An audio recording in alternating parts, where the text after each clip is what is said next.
Hello everyone. कैसे हैं आप लोग? आप सभी का भाई हमारे चैनल पे स्वागत है। तो हम लोग यहाँ पे लेक्चर नंबर 10 आज देखने वाले हैं। इससे पहले हम लोगों ने 9 लेक्चर कवर कर चुके हैं। ठीक है।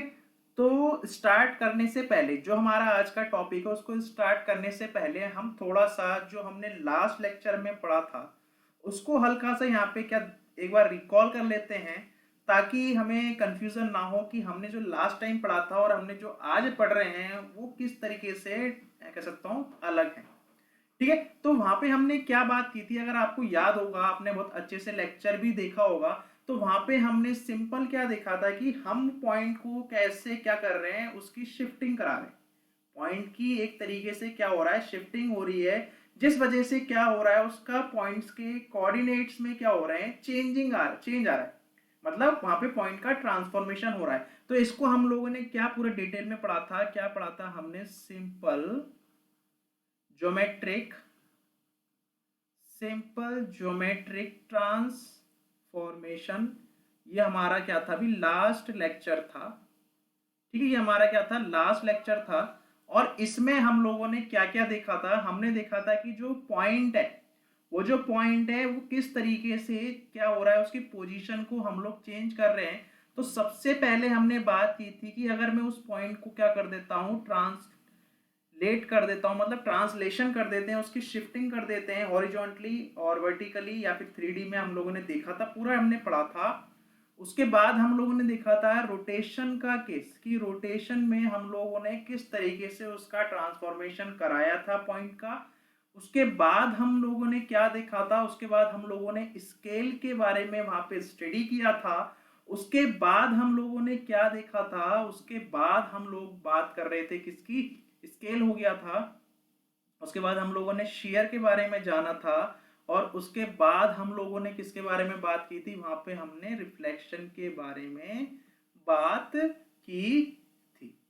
ठीक है, ये सारी की सारी हम लोगों ने बहुत ही डिटेल में पढ़ा था। और मैंने आपको बताया था कि जो ऑब्जेक्टिव पॉइंट ऑफ व्यू से आपके ये जो टॉपिक्स हैं ये दोनों ज्यादा इंपॉर्टेंट हैं as compare to these one. ठीक है। तो वहां पे हम लोगों ने क्या देखा कि जो मेरा पॉइंट था, वो पॉइंट क्या हो रहा था, वो शिफ्ट हो रहा था। क्या हो रहा था वहां पे, हमारा पॉइंट क्या हो रहा था, शिफ्ट हो रहा था। ठीक है, या तो वो इस तरीके से हो रहा था, या वो रोटेट करके कर रहे थे हम लोग, या इसकी स्केलिंग कर रहे थे, या शेयर कर रहे थे, या रिफ्लेक्शन कर रहे थे। आज जो हम लोग पढ़ने वाले हैं, आज हम लोग उस पॉइंट की शिफ्टिंग नहीं देखने वाले। आज हम देखने वाले हैं क्या, कि जो मेरा कह सकता हूं कि जो मेरा क्या है, जो कोऑर्डिनेट है, या फिर कह सकता हूं जो मेरे पास जो वो प्लेन है, एक्स वाई जेड प्लेन है, अगर मैं उसकी शिफ्टिंग करता हूं तो मेरे जो पॉइंट के जो कह सकता हूं जो स्पेसिफिकेशन है, या फिर पॉइंट का जो डिस्क्रिप्शन है, उसमें किस तरीके से क्या आएगा, चेंज आएगा। ठीक है। तो हमारा जो आज का टॉपिक है, हमारा आज का टॉपिक भाई ये है क्या, कि आज हमें पढ़ना है कोऑर्डिनेट ट्रांसफॉर्मेशन के बारे में बात करनी है। कोऑर्डिनेट ट्रांसफॉर्मेशन के बारे में यहाँ पे हम लोग आज अपना स्टडी करने वाले हैं। ठीक है। तो कोऑर्डिनेट ट्रांसफॉर्मेशन, या फिर इसको हम लोग कभी कभी मैपिंग भी बोल देते हैं, इसको हम लोग क्या मैपिंग के नाम से भी जानते हैं, या हम लोग इसको होमोजीनियस कोऑर्डिनेट ट्रांसफॉर्मेशन के नाम से भी जानते हैं। होमोजीनियस कोऑर्डिनेट ट्रांसफॉर्मेशन के नाम से भी जाना जाता है। ठीक है, तो इसको हम लोग इस तरीके से नाम से भी जानते हैं। ठीक है। ठीक है, अब इसमें क्या हो रहा है, इसमें क्या हो रहा है, देखो ये वर्ड, देखो आपको एक वर्ड दिखाई दे रहा है, क्या ये मैपिंग। मैपिंग क्या है, देखो मैपिंग क्या होता है, आप इस तरीके से समझो, आप क्या करते थे जब आप भाई छोटी क्लास में थे, जब 5th 6th में आपके पास जब मैप लगा था। ठीक है। ठीक है। तो उस टाइम पे क्या क्या था, आपके पास एक मैप आया था, एक छोटा सा जो आपके पास पेपर में मैप था। उसमें क्या था, हमारा भारत का नक्शा था। बात करें तो इंडिया का क्या था हमारे पास, उसमें पूरा उसका नक्शा बना हुआ था। हमने क्या किया, उतने बड़े वाले कह सकता हूँ, उतना जो बड़ा हमारे पास जो इंडिया था उसको हमने एक छोटे से मैपिंग में हमने दिखा दिया, या ग्लोब में भी आपको इंडिया दिखाई देता है, ठीक है। तो वहां पे हमने क्या किया होगा, हमने ये चीज की होगी कि हमने उसके जो कह सकता हूँ जो प्लेन है हमारे पास, जो प्लेन था उसको हमने चेंज कर दिया, ठीक है। उस फ्रेम को हमने चेंज करके हमने उसको छोटा करके आपके सामने दिखा दिया, ठीक है। उसी तरीके से क्या हो रहा है कि यहाँ पे भी हमारे पास क्या हो रहा है कि मेरे पास जो वो पॉइंट था, जो मेरे पास पॉइंट था उसको मैं मूव नहीं करा रहा, उस पॉइंट को मूव नहीं करा रहा, लेकिन मेरे पास जो फ्रेम थे, जो मेरे पास जो फ्रेम थे, पहले हमने देखा था एक्स वाई जेड मेरे पास फ्रेम था, अब उसको हमने चेंज कर दिया, सपोज करो एक दूसरे फ्रेम में, जिस वजह से मेरे पास वो जो पॉइंट था उसका डिस्क्रिप्शन में क्या आ गया होगा, चेंज आ गया होगा। किस तरीके से आ गया होगा, पहले देखो यहाँ पे कि हमारे पास, मैं क्या बताना चाह रहा हूं, मैं ये बताना चाह रहा हूं कि सपोज करो हमारे पास क्या है, भी एक फ्रेम है, ठीक है। ये हमारे पास एक फ्रेम है और एक दूसरा फ्रेम मैंने बना लिया इस तरीके से, ठीक है। इस तरीके से हमारे पास फ्रेम आ गए हैं। तो देखो पहले हमारे पास भी नॉर्मली हम लोग इसको एक्स वाई जेड प्लेन बोलते थे, ठीक है। उस एक्स वाई जेड प्लेन के उस टाइम पे ड्यूरेशन पे सपोज करो ये आपके पास एक पॉइंट था पी, जिसके कोऑर्डिनेट्स क्या थे, x comma y comma z हुआ करते थे। अब आपने क्या किया, ये जो फ्रेम था मेरे पास, जो पुराना वाला फ्रेम था, इसको मैंने चेंज कर दिया एक नए फ्रेम में। इस वाले फ्रेम को हमने चेंज करके एक नया फ्रेम लेके आए, इसको मैंने बोल दिया यू, इसको वी बोल दिया और इसको मैंने डब्ल्यू बोल दिया। अब क्या हुआ होगा, ये जो पॉइंट यहाँ पे था, अब ये पॉइंट तो अपनी पोजीशन से नहीं हिला, हिला क्या, आपका पहले ये फ्रेम था, अब आपका फ्रेम क्या हो गया, यहाँ पे चेंज हो गया। अब इसकी वजह से क्या होगा, आप एक चीज नोटिस करोगे क्या, कि यहाँ पे जो पॉइंट आपको दिखाई दे रहा है इसके भी तो क्या होंगे, जो कोऑर्डिनेट्स हैं वो विद रेस्पेक्ट टू उस नए वाले फ्रेम के अकॉर्डिंग क्या हो जाएंगे, चेंज हो जाएंगे। बात समझ में आ रही है, मतलब क्या हो जाएगा, इस बार इस पॉइंट की जो चेंजिंग आ जाएगी, लेट इट बी, अगर मैं इसको फर्स्ट फ्रेम बोलता हूं तो इसको P1 बोल दिया, ठीक है। इसको अगर सेकंड फ्रेम बोलता हूं तो इसको मैंने बोल दिया P2। तो P2 के कोऑर्डिनेट्स क्या हो जाएंगे इस बार, U comma V comma W हो जाएगा।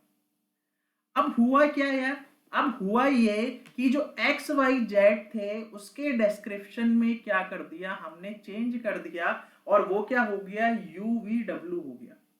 तो ये जो मेथड आपको दिखाई दे रहा है, इस मेथड को ही हम लोग क्या बोलते हैं, कोऑर्डिनेट ट्रांसफॉर्मेशन। मतलब क्या हुआ, जो एक्स वाई जेड जो कोऑर्डिनेट्स थे वो किस में ट्रांसफॉर्म हो गए, वो आपकी यू वी डब्ल्यू में ट्रांसफॉर्म हो गए, ठीक है। लेकिन इसमें क्या चीज इंपॉर्टेंट थी, वो ये चीज इंपॉर्टेंट थी कि हमारे पास ये जो पॉइंट था ये क्या रहेगा, ये फिक्स रहेगा, ये मूव नहीं करने वाला। तो यहाँ पे हम लोग लिख देते हैं क्या, इंपॉर्टेंट पॉइंट, तो पहली बात तो ये है कि पॉइंट तो फिक्स रहेगा, पॉइंट रिमेन फिक्स्ड, पॉइंट आपका चेंज नहीं होगा, लेकिन उसकी डिस्क्रिप्शन चेंज हो जाएगी। क्या हो जाएगी भी, इस पॉइंट की डिस्क्रिप्शन क्या हो जाएगी, डिस्क्रिप्शन मतलब क्या है कि अब जो इसको मैं नोटेट कर रहा हूँ या फिर इसकी जो नोटेशन दे रहा हूँ वो अब यू वी डब्ल्यू हो गया, तो डिस्क्रिप्शन चेंजेस हो जाता है यहाँ पे, ठीक है। डिस्क्रिप्शन चेंज हो जाते हैं। अब देखो ये तो मेरे पास एक पर्टिकुलर एक मेथड था, ये मेरे पास क्या था, एक मेथड था। अब हो सकता है क्या, अगला मैं मेथड में कुछ इस तरीके से भी तो सोच सकता हूं क्या, कि मैं क्या करूंगा, ये मेरे पास पहला वाला था, ठीक है। अब मैंने क्या किया, इसको एक और ट्रांसफॉर्मेशन दे दिया। सपोज करो क्या कि मैंने क्या किया होगा, यहाँ पे मैंने ये चीज करी कि जो मेरा पहले एक्स वाई जेड था, अब मैंने इसको क्या कर दिया, अभी रोटेट करा दिया। क्या कर दिया मैंने, इसको थीटा से रोटेट करा दिया। तो ये भी थीटा हो गया होगा इसके कंपेयर में, ये भी थीटा हो गया होगा, और ये मेरे पास u है, ये मेरे पास v है, और ये मेरे पास w है। और जो मेरे पास जो पहले पॉइंट था यहाँ पे, जो पहला पॉइंट था p, ठीक है, जो पहला पॉइंट था जो एक्स वाई जेड के रेस्पेक्ट में लिखे जा रहे थे इसके कोऑर्डिनेट, अब क्या हो गया, नया फ्रेम आने की वजह से क्या हुआ, इसके कोऑर्डिनेट्स क्या हो गए, चेंज हो गए, कोऑर्डिनेट इसके चेंज हो गए। आई होप आपको इतनी बात तो समझ में आ रही होगी। ठीक है, तो ये जो मैंने क्या किया यहाँ पे, मैंने क्या कर दिया, इस नए वाले फ्रेम को क्या कर दिया, रोटेट करा दिया। अपना पुराना फ्रेम क्या था, ये 1 बोल दिया, तो ये सेकंड आया, इसको मैंने रोटेशन दे दिया, किससे, थीटा से। तो ये जो मेथड मेरे पास आ गया, ये रोटेशन मेथड आ गया। बात समझ में आ रही है आप लोगों को? ठीक है, अब क्या हो सकता है भी मेरे पास, एक तो मेरे पास ये केस बन गया क्या, ट्रांसलेशन का केस बन गया, एक मेरे पास क्या केस बन गया, अभी रोटेशन का केस बन गया, रोटेशन का केस बन गया। ठीक है, अब क्या हो सकता है, आप थोड़ा सा और सोचो, क्या कि हम कुछ इस तरीके से भी तो कर सकते हैं। किस तरीके से भाई, देखो हमारे पास क्या है यहाँ पे, ये मेरा x, ये y, x हो गया, ये हमारे पास पुराना वाला रेफरेंस फ्रेम हो गया, इसको मैंने लिख दिया अभी x, इसको लिख दिया y, इसको मैंने लिख दिया z। ठीक है, अब मैंने क्या किया, मैंने क्या किया, इस वाले को शिफ्ट किया, ऊपर की तरफ ले गया, मतलब ट्रांसलेट किया, और उस फ्रेम को मैंने रोटेट भी कर दिया। मतलब क्या हुआ होगा, कुछ इस तरीके से हम लोग देख सकते हैं इसको।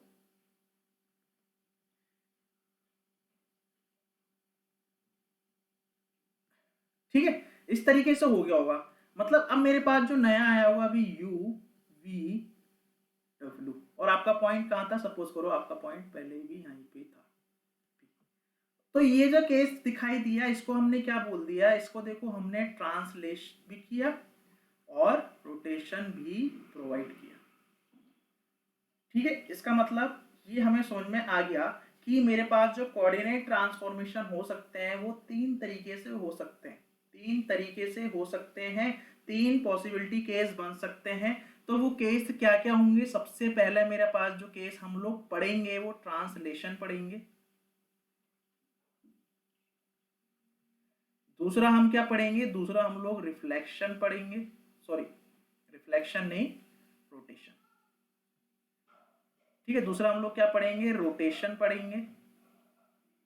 और जो थर्ड केस आएगा ये आपके लिए इंपॉर्टेंट हो जाएगा, जिसमें हम लोग ट्रांसलेशन प्लस रोटेशन दोनों के बारे में बात करेंगे। इसी को हम लोग एक नाम से और जानते हैं, HTM के नाम से भी जानते हैं। ठीक है, ठीक है, यार बात तो समझ में आ गई हम लोगों को। ठीक है, तो ये जो मैंने आपको सारा कुछ दिखाया ये 3D में दिखाया है। 2D में क्या होगा, आपके पास Z नहीं होगा यहाँ पे, और यहाँ पे W नहीं होगा, बस इतना सा चेंज आएगा।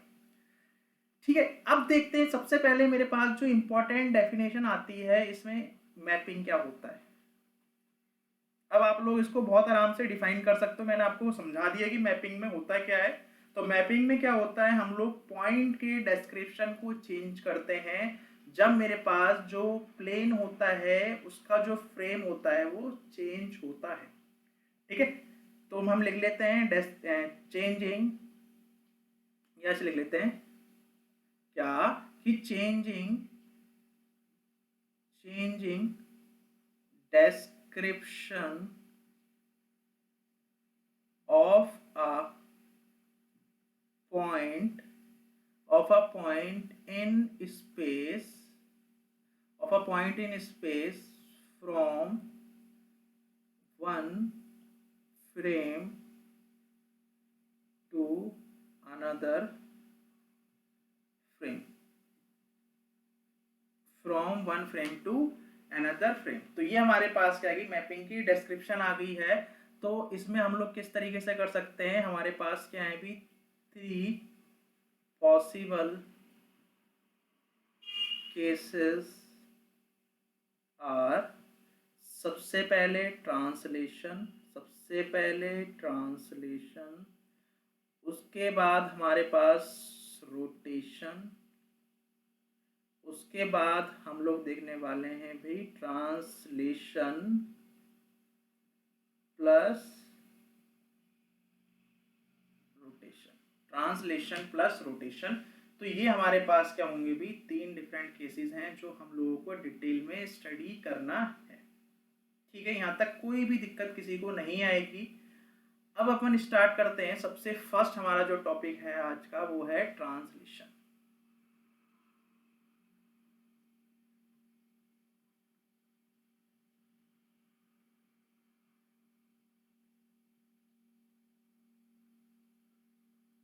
ठीक है, और हम लोग बेसिकली थ्री डायमेंशन में ही देख लेंगे इसको कि क्या होगा, कैसे होगा, क्या होगा। ठीक है भाई, तो चलो बनाते हैं अपना। तो देखो यार, इस तरीके से देखो क्या कि आप देख सकते हो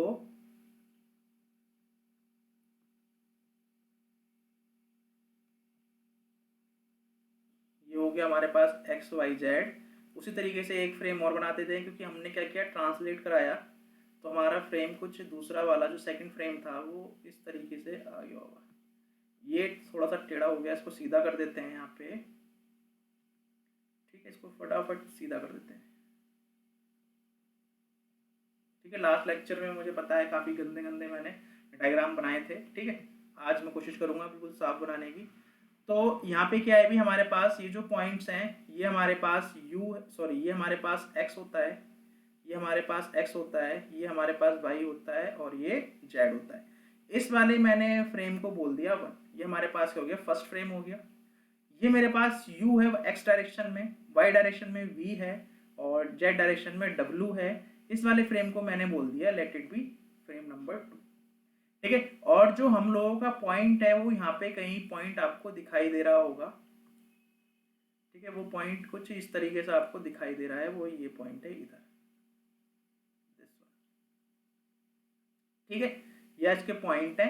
तो अब ये पॉइंट है, तो अगर मैं पॉइंट की बात करूं यहाँ पे, तो पॉइंट के भी हम लोग डिस्क्रिप्शन लिख लेते हैं विद रेस्पेक्ट टू फ्रेम 1। तो हम इस तरीके से लिखेंगे यहाँ पे नोटेशन 1p। तो ये क्या हो गया, उस पॉइंट के डिस्क्रिप्शन हो गए किसके लिए, point p with respect to frame first. इस तरीके से लिख सकता हूं, point p with respect to frame. ठीक है, उसी तरीके से अगर मैं 2p लिखता हूं तो 2p क्या हो जाएगा, point p with respect to frame second. इसमें कोई परेशानी किसी को बिल्कुल भी नहीं होगी।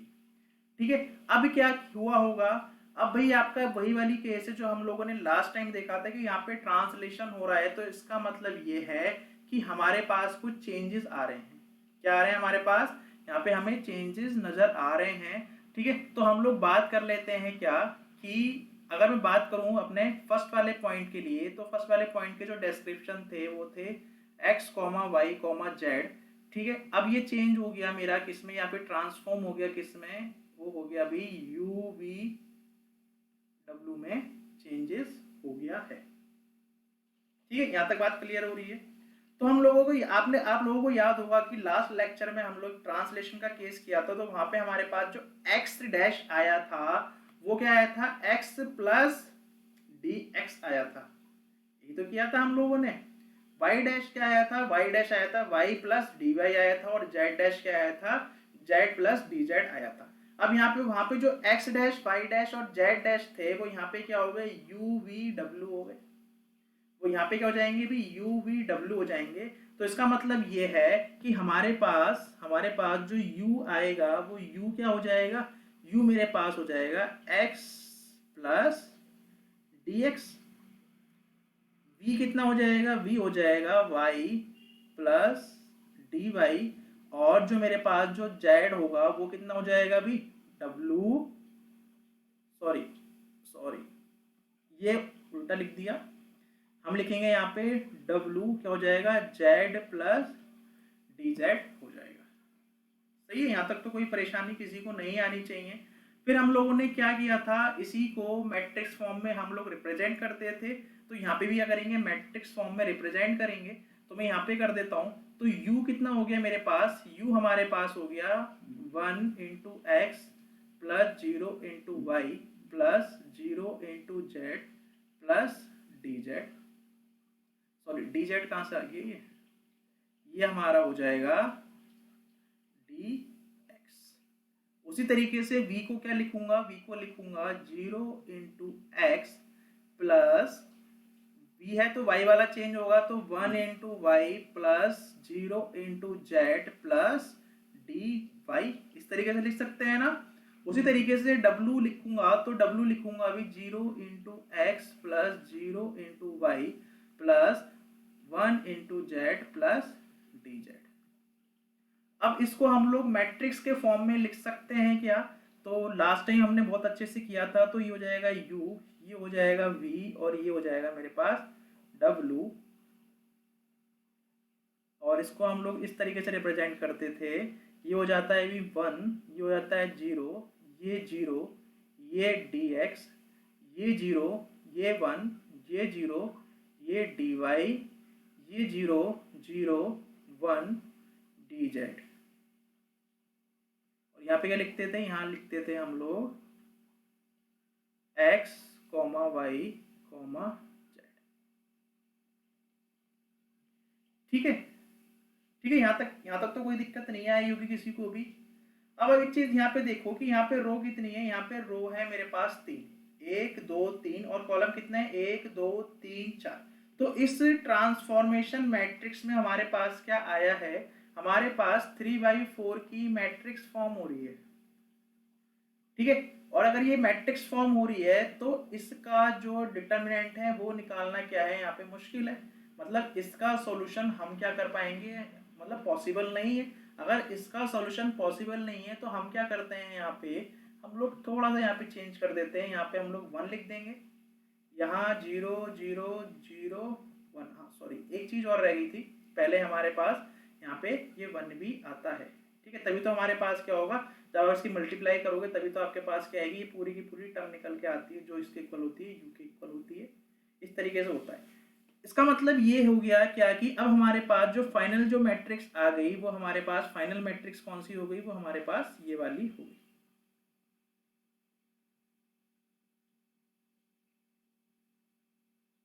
ठीक है, ठीक है भाई, यहां तक तो कोई किसी को कोई दिक्कत नहीं होगी। तो अब हमारे पास क्या आ गया? हमारे पास ये जो ट्रांसफॉर्मेशन मैट्रिक्स आ गई है, यही हमारे पास क्या है? फाइनल मैट्रिक्स है। किसके लिए? 3D केस के लिए। ठीक है, तो इसको हम लोग किस तरीके से रिप्रेजेंट कर देते हैं? इसको हम लोग लिख देते हैं, ये मेरे पास क्या थे? ये मेरे पास क्या थे? न्यू कोऑर्डिनेट्स हैं, या फिर कह सकता हूं न्यू कोऑर्डिनेट्स। ठीक है, ये नया डिस्क्रिप्शन है। इसको मैंने क्या लिखा है? इसको हम लोग लिख सकते हैं किस तरीके से? न्यू है तो 2p लिख सकता हूं। ये हमारे पास क्या आई है? ये मेरे पास आई है ट्रांसफॉर्मेशन मैट्रिक्स है ये। तो ट्रांसफॉर्मेशन किया है हमने, 1 का ट्रांसफॉर्मेशन किया है विद रेस्पेक्ट टू 2। तो हमने इस तरीके से इसको लिख सकते हैं, 1 का ट्रांसफॉर्मेशन हुआ है विद रेस्पेक्ट टू 2। और ये मेरे पास क्या थे? ये मेरे पास थे ओल्ड कोऑर्डिनेट्स। ये हमारे पास क्या थे? ये हमारे पास ओल्ड कोऑर्डिनेट्स थे। तो इसको हमने वो लिख दिया 1 to p। ठीक है, इस तरीके से हम लोग लिख सकते हैं। तो अब हमारे पास क्या आ गया? हम लोग यहाँ से बोल सकते हैं क्या? फाइनली हमारे पास क्या आ गया? फाइनली हमारे पास आ गया अभी जो नए कोऑर्डिनेट्स हैं 2p, वो किसके इक्वल हैं? 1t2 into 1। सो ये जो रिप्रेजेंटेशन आ गई आपके पास मैट्रिक्स की, तो ये मेरे पास क्या आ गया? इसको हम लोग बोल देते हैं coordinate transformation, coordinate transformation by translation. ठीक है, तो ये हमारे पास क्या गया? ट्रांसलेशन वाला हम लोगों ने केस कर लिया। ठीक है, तो यहाँ पे हम लोगों ने 3D वाला देख लिया।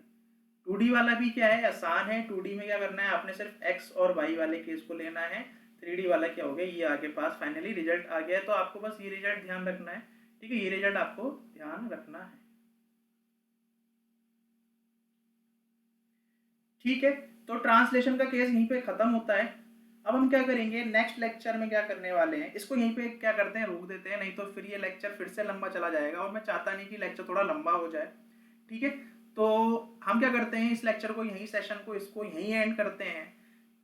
ठीक है, इसको यहीं पे हम लोग एंड करते हैं। तो नेक्स्ट लेक्चर में हम लोग क्या बात करेंगे? हम लोग नेक्स्ट लेक्चर में हम लोग रोटेशन के बारे में पढ़ने वाले हैं पूरा। तो रोटेशन में हम लोग 2D और 3D देखेंगे, ये दोनों ही आपके लिए काफ़ी इम्पोर्टेंट है। ठीक है, इसको हम लोग देखेंगे। ठीक, और जो फ्रेंड्स है ना, एक रिक्वेस्ट है, जो फ्रेंड्स क्या कर रहे हैं, इस वीडियो को फर्स्ट टाइम देख रहे हैं या फिर हमारे वीडियो को फर्स्ट टाइम देख रहे हैं, तो प्लीज़ अगर अभी अभी तक आपने ये चैनल सब्सक्राइब नहीं किया है, इसको सब्सक्राइब जरूर कर लें और इस वीडियो को अपने फ्रेंड्स तक जरूर पहुंचाएं ताकि उनको हेल्प हो सके। और ये वीडियो जितना ज़्यादा लोगों तक पहुंचेगा उतना ही उन लोगों को क्या होगी, हेल्प मिलेगी, क्योंकि ये एक ऐसा सब्जेक्ट है जो नॉर्मली हम लोग इसको नहीं पढ़ते हैं अगर हम ईएस की प्रिपरेशन नहीं कर रहे हैं। अगर हम एसएससी वगैरह या फिर हम लोग नॉर्मल जो भी एग्जाम होते हैं एई वगैरह के, उसकी हम लोग स्टडी करते हैं तो ये सब्जेक्ट कभी नहीं आता।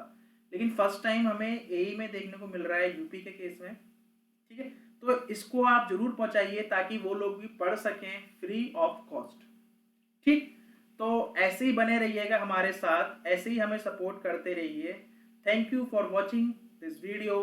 Thank you.